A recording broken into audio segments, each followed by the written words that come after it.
For several years now, Canadians have watched a surging number of asylum seekers cross into Canada in between official points of entry, raising the question, can this country handle that influx? According to the federal watchdog, Canada's immigration system is not flexible enough. And as a result, the backlog of cases is ballooning. The CBC's Karina Roman is here to tell us more about this finding. Hi, Karina. Nice to see you. So tell us a bit more about what the AG specifically said on processing asylum claims. So essentially, our system can't cope with the influx. That in 2017 and 2018, we saw a doubling of claimants over 2016. So we're looking at now yearly more than 50,000. In 2018, it's 55,000 claimants.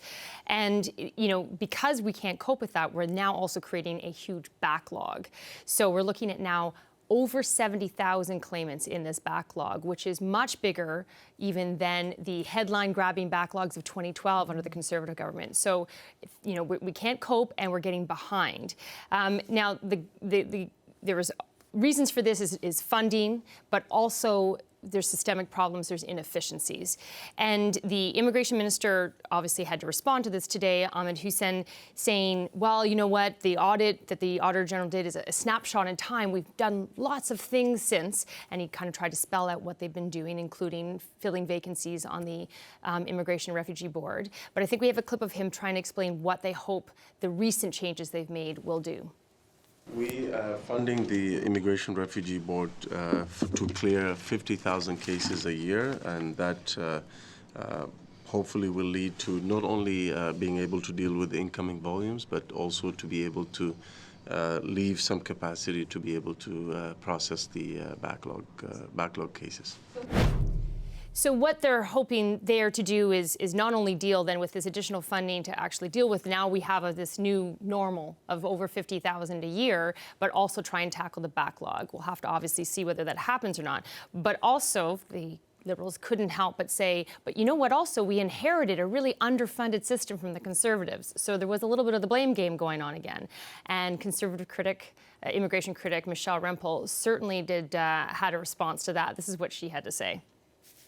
First of all, I cannot believe that, like 6 weeks left in Parliament after 4 years, that they're coming out here and saying that it's Stephen Harper's fault. That's just patently ridiculous. So obviously, you know, there is some blaming going on. And Michelle Rempel did have suggestions that, you know, of course, we've asked, well, what are you guys going to do, especially if you form government? And she talked about reviewing that we've lifted visa requirements for some countries. She pointed to Mexico as an example. She talked about prioritizing refugees from certain countries and with skill levels and that kind of thing. And also, of course, lots of talk about trying to close the loophole in the Canada-U.S. Safe Third Country Agreement. But it's not like the Canadian government has been trying to do that. But it's just, you know, that's a two-way agreement. We can't do that unilaterally. So, you know, we'll have to see, and certainly we won't see whether they can solve this problem before the next election, and it will definitely be an election issue. The Auditor General, for our viewers that don't know, usually looks through a number of different issues and essentially audits how the government is doing on them. Another one that the office looked at was whether or not RCMP officers are adequately trained and equipped to handle an active shooter, like the situation they saw themselves in 5 years ago, back, of course, unfortunately and tragically, in Moncton. And what did the AG find there? Well, unfortunately, he found that you can't say that, you know, there's certainly improvements, but that not every RCMP officer is equipped that has the body armor or the semi-automatic weapon called calibers that they wanted to make sure was in everyone's hands and on everyone's body. And obviously, as you mentioned, this did stem from this 2014 shooting where three Mounties were killed. So not everyone has it. It's not because they haven't ordered enough. It's because they haven't distributed it properly. So they can't say that everyone has what they need to be safe. So that is obviously a concern because you never know when one of these things might happen. For sure. Okay, thank you very much, Karina. The CBC's Karina Roman. As you just heard, the Auditor General projects the wait time for decisions on asylum seeker claims could double by 2024. How does that compare to today and years past? Most refugee claimants are supposed to have a hearing scheduled within 60 days of their arrival in Canada, but that system was built in 2012 to manage about 22,500 claims at one time. And the number of asylum seekers crossing into Canada has soared well beyond that. last December. As a result, there were more than 71,000 people waiting for their claims to be heard. That backlog has stretched the expected wait time for a decision to 16 months in 2017, 20 months in 2018, and the latest count, an average 2-year wait, now projected to reach 5 years by 2024 if the number of people seeking asylum continues at this rate. Audrey Macklin is professor and chair in human rights law at the University of Toronto. She joins me now from Toronto. Hi, Professor Macklin. Nice to see you. Thank you for your time today. Thank you. Hello. Let me start off with that headline. Basically, the report on processing asylum claims finding that if the number of new asylum claimants remains steady at about 50,000 a year, the backlog will continue to grow and the wait time could double to 5 years by 2024. What is your reaction to that sort of headline out of this? Well, I think the Auditor General's report points out that the reasons for this are internal to the IRB, as well as other branches of government that are dealing with refugee claims, and they can be managed. So I think it's a valuable report insofar as it puts responsibility where it belongs on the system for processing refugee claims, as opposed to, as some people would prefer to do, somehow blaming refugee claimants for seeking refugee protection in greater numbers. Let me ask you in a second about the system, but for those refugee claimants, what does this mean? Like, I read the numbers and I think that they're long and they seem to hold a lot of meaning, but what does it actually mean for people who are waiting in that queue? Well, what the Auditor General's report tells you is that they're waiting for lengthy periods of time due to inefficiency, a lack of coordination between branches of government, and other reasons that can be resolved if there's a commitment to put in the resources and the energy to resolving it. The cause of delays are not the refugees themselves. For example, the Immigration and Refugee Board seems to have a high rate of adjournments, postponements of cases from one day to another. Those are initiated primarily from the IRB itself. It isn't refugee claimants who are primarily responsible for that. I would add, however, that in fairness to the IRB, since the evidence was gathered for this report, they have made considerable improvements in their processing. Can you talk a little bit about that? Because the government, of course, does flag that they announced $1.18 billion over 5 years in the last budget to increase the capacity of the system to help the IRB in dealing with these claims. Have you noticed any difference? Well, the current government inherited a system that had been deliberately starved of resources by the previous government as part of a campaign to say the IRB is broken. We'll break it. We'll call it broken, and then we'll replace it. It wasn't a system that was working very well. The current government took quite a long time to address some of those resource issues, but most recently has been doing so, and I think the results of that are demonstrated. Now, the increase in numbers of refugee claimants, although it looks significant, in Canada, I just want to put in perspective that Canada receives a really tiny number of asylum seekers, refugee claimants, compared to most other parts of the world. And just to give you a comparison, if Canada received the same number of refugee claimants per capita as Germany did in 2015, we'd have received over 400,000 refugee claimants, right? So our numbers have to be put in perspective. They look like they go up from year to year, but in relative terms, they're still entirely manageable if we have a system that is committed to resourcing the IRB properly. I just have to go back and follow up on one of the points you made because it was pretty political. How do you know that the previous government starved the system and meant to do so? Well, as numbers would go up, the Immigration and Refugee Board vacancies would continue to grow amongst members, and they wouldn't be replaced. So there would be a reduction in numbers of decision makers, and of course, that backlog would consequently grow. That previous government, for example, inherited an IRB where the backlog was not significant, right? But then once resources were denied, the backlog grew. And as the backlog grew, the government claimed the system was broken, and probably, with a view to saying it had to be replaced with something else. In 2012, when they did introduce new measures, did those not adequately address the issue, or what were they? Did they not do what they were supposed to do? What they did was take away the ability of the IRB, which is best placed to manage its caseload effectively and efficiently, and replace it with a system that designated people from certain countries as presumptively fraudulent. And then it legislated speed as a way of resolving or addressing those claims. Well, that system didn't work in two ways. First of all, the elements of that system were immediately challenged as violating Canada's Charter and Rights and Freedoms, and indeed the outcomes were that it did violate Canada's Charter and Rights and Freedoms, and that imposed delays right there. And then the next thing was that this idea of legislating speed is simply nonsense. If you don't resource a system, it doesn't matter whether your law says claims shall be processed in 60 days.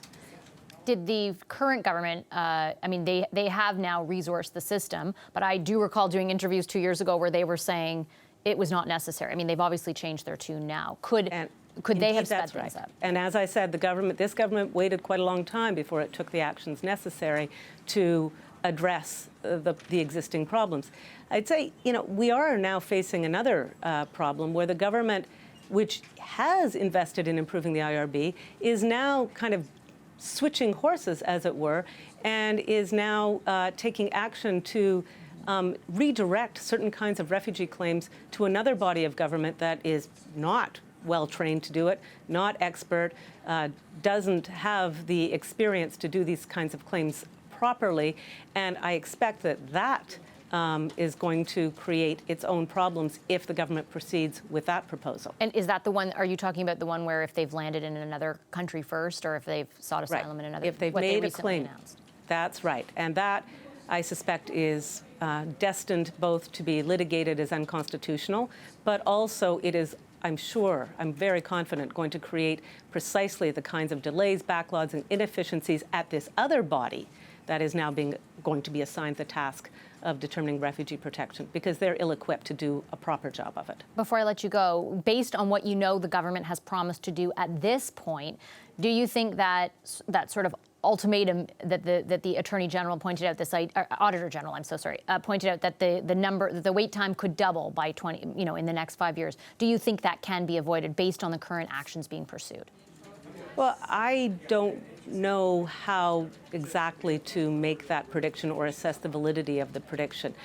Overall, I think the point to take home is if you want to manage refugee claims effectively, efficiently, you have to put resources into the system to do it. The current Liberal government has taken significant steps to doing so with the existing system, but for reasons that are best known to them, are now kind of resiling from that system and about to pursue an approach that is destined to create yet more problems. Okay, I'll leave it there. Thank you very much, Professor Macklin. I appreciate your time. You're welcome. Audrey Macklin, professor and chair in human rights law at the University of Toronto. The fact that the immigration system is broken, we heard that today from the Auditor General himself, and I'm wondering if the Prime Minister can tell us whether or not he will be accepting the recommendations of the Auditor General, implementing them, and fixing this problem that his government caused. And we will, of course, be looking carefully at all the recommendations, but what the report clearly demonstrates is how inefficient and poorly resourced the asylum system was when it was left behind by the Conservatives. We committed to fix the underfunded asylum system, and work is already bearing fruit. Budget 2019 includes the largest investment in the history of the IRB to help it make fast, fair, and final decisions. The government is defending itself today against accusations of mismanagement of the asylum seekers file. The Auditor General's spring report included some harsh assessments of the current backlog in the processing of asylum seekers. The Auditor General is also predicting the wait time for approval or removal of migrants will double from more than 2 years to 5 years if the current level of asylum seekers is maintained. Welcome back to Power and Politics and the Power Panel with Stockwell Day, Tiffany Gooch, Françoise Boivin, and David Chernyshenko. Tiffany, I'm going to start with you. Talk a bit, if you can, about the Liberals', I guess, handling of the report and what your assessment of their response is. So I think in the handling of the report at this point, they've shown that they're willing to accept these recommendations and have welcomed them, and in most cases have attempted to make moves on a lot of what came out of that. Seeing that the main issues here are government departments not communicating effectively together and outdated technology, I think that's an issue that exists across all government apparatus to some degree. And so, although this one is pretty like they're using paper paper. They're not on They're totally different faxing information and systems. Very much so, but true across in Right. a lot of different government point. areas. And so with that, I think at play, I think this is almost a no-win for them at this point, right? They came out with the budget that really does start to look at how to resource this in a better way. They've figured out how to sort of arrange some level of pilots that look at how departments can be sharing information better.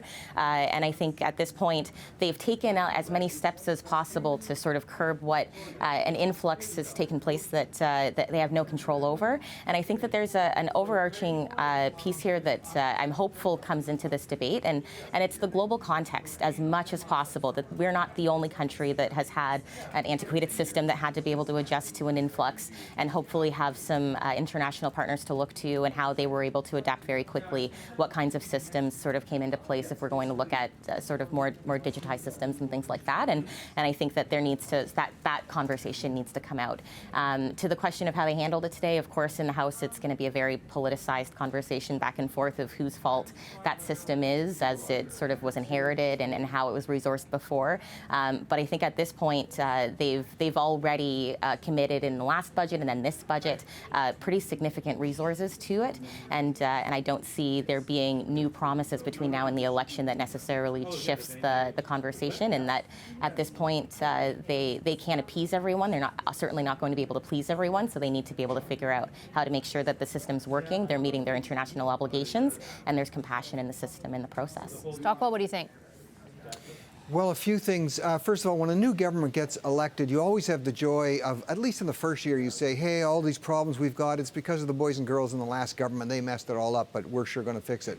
But really, and totally in a nonpartisan way, you can't 4 years later claim to be of great leadership value and still blame the person 4 years ago. That's just not holding with Canadians. The second, in terms of the crisis, however you interpret the famous welcome tweet sent out by the Prime Minister, and in fairness, he may not have intended it to sound like a welcome mat, but that has to be addressed because the message is still out there. Come to Canada, get in any way you can, and it's going to be fine. So there needs to be a message from the top, one that's as clear as saying, you know, it's not that way, folks. We support immigration, but the problem we've got is going to mean huge delays. So there's got to be. Although, to be fair, they did embark on a massive public campaign after that. They went into communities in the United States to try and get that message out. I take your point. Yes, that is a good point. But the Prime Minister himself didn't blast out another tweet of equal value to get the message right through to the masses.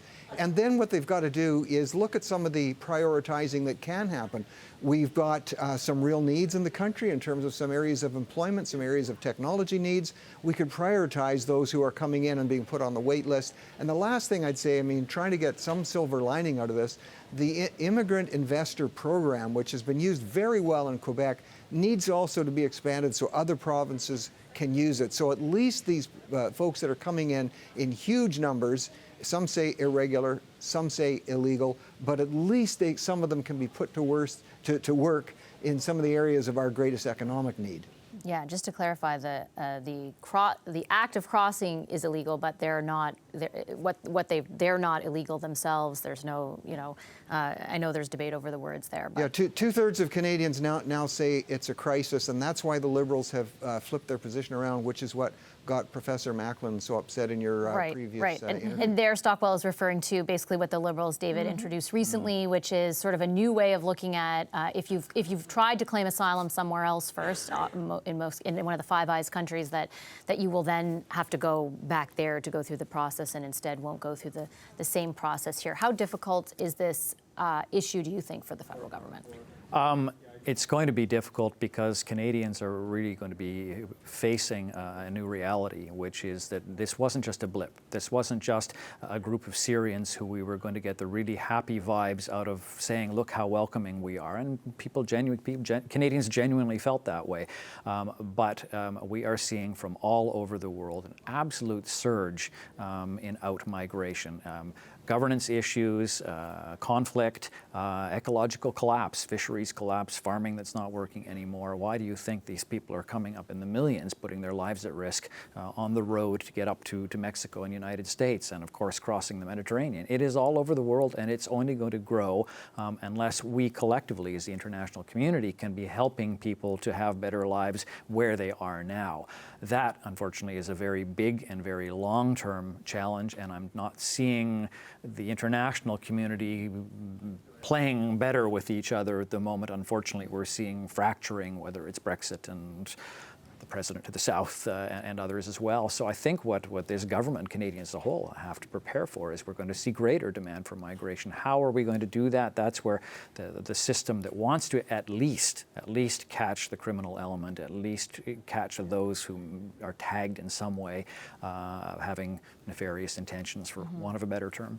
Yeah, and that was one of the things the AG highlighted, Francoise, was that there was, I guess, in a sample that they looked at, 400 people who the biometric system essentially didn't work. I think it's an interesting point, just sort of like and Tiffany highlighted it well, the overarching context. There are things going on in the world that led to this.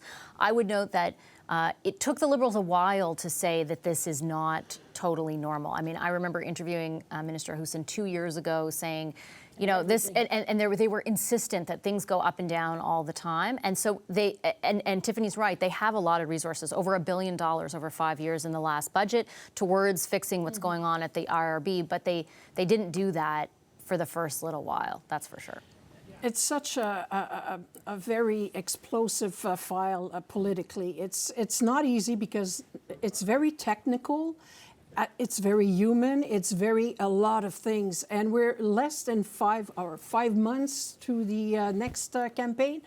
You're going to hear a lot of things in the next little while during the campaign in certain part of the country, namely my province, Quebec.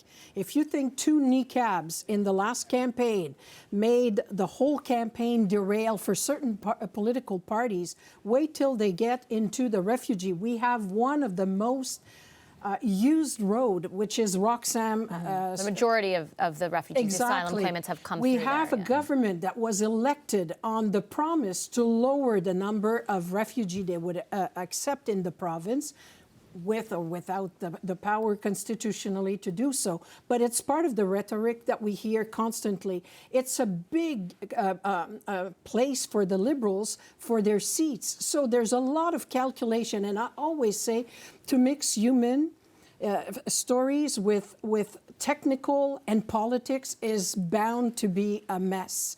And that is kind of sad. But one thing that is pretty clear in my mind, and it's been clear for a number of years, be it the Conservatives or the Liberals, and I even wonder if another party would fare better. It's so huge that it's as if they don't know where to start and how to solve the problems other than those big phrases. Go read the comments under the article under the CBC. I prefer not to. Yeah. If you don't want to have nightmare, don't read it. But if you want to see what's coming, go read it, and you'll see. And it's in every media, the same type of bad rhetoric, one way or the other. Hi, I'm Vashi Capellos, host of Power in Politics. See more of our show by subscribing to the CBC News channel or click the link for another video. Thanks for watching.